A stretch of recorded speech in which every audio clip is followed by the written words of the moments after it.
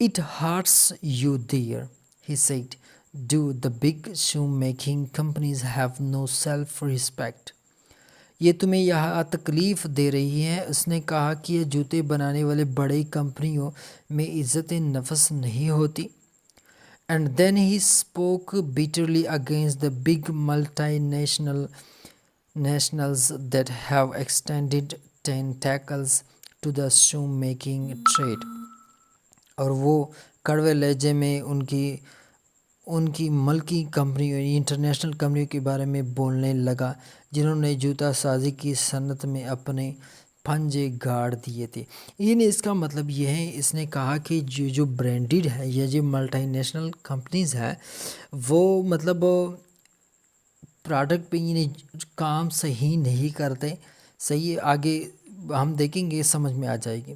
He told me how this company had hired the craftsmen of shoemaking trade. These big firms use their hands, not their brain experience. اس نے مجھے بتایا کہ ان کمپنیوں نے کس طرح جوتا سازی کی صنعت سے وابستہ کاریگر ملازم رکھ لیے ہیں.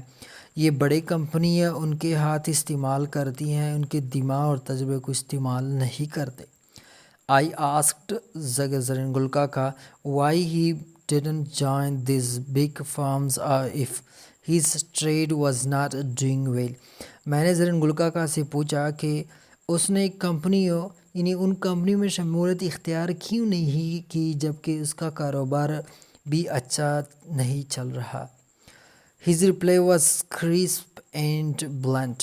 I am an artist, not a machine, who will blindly follow their irrational and stupid dictation. They get it all, he continued, by advertisement, not by work. تو زرنگلکاکا نے یہاں پہ زبردست جواب دیا ایک طرح کا. اس کا جواب اس کا جواب یعنی دو ٹوک میں اس نے جواب دیا. میں ایک فنکار ہوں، مشین نہیں ہوں کہ ان کی غیر معقول اور بیوقوفانہ ہدایات کی آنکھ بند کر کے پیروی کروں. وہ یہ سب حاصل کرتے ہیں. اس نے بات جاری رکھی. اشتہارات کے ذریعے، نہ کام کے ذریعے. یعنی اس کا مطلب یہ ہے کہ ملٹی نیشنل کمپنی جو ہیں وہ اشتہارات پہ زیادہ فوکس کرتے ہیں اور کام پہ زیادہ فوکس نہیں کرتے. They took it away from us and we have no work. Looking at this crumpled, leathered face, I saw things I had not noticed before. Bitter thing and bitter struggle. وہ ہم سے یہ لے لیتے ہیں اور اب ہمارے پاس کوئی کام نہیں ہے. اس کے کرخت مرجائے چہرے کی طرف دیکھتے ہوئے میں نے ایسی چیز محسوس کی جو پہلے محسوس نہیں کی تھی. اندوہناک چیزیں اور اندوہناک محنت. Better struggle, better thing. یعنی اس کا مطلب یہ ہے کہ زرنگلکاکا نے کہا کہ ان ملٹی نیشنل کمپنیز جو ہیں اس نے ہمارا کام چھین لیا، جو کہ اصل میں کام بھی نہیں کرتے بلکہ مارکیٹنگ پہ، ایڈورٹائزمنٹ پہ زیادہ فوکس کرتے ہیں. His face and voice made so deep impression on me that during the next few minutes I ordered many beers. I wanted to make him advance payment, but he refused, though he badly needed money, by saying pay it when the shoes are ready to deliver. اس کے چہرے اور آواز نے مجھے اتنا گہرا اثر چھوڑا، مجھ پر اتنا گہرا اثر چھوڑا کہ اگلے چند منٹ میں نے جو نئے جوڑے کی آرڈر کیے. میں اسے پہلے سے ادائیگی ایڈوانس دینا چاہتا تھا لیکن اس نے انکار کر دیا.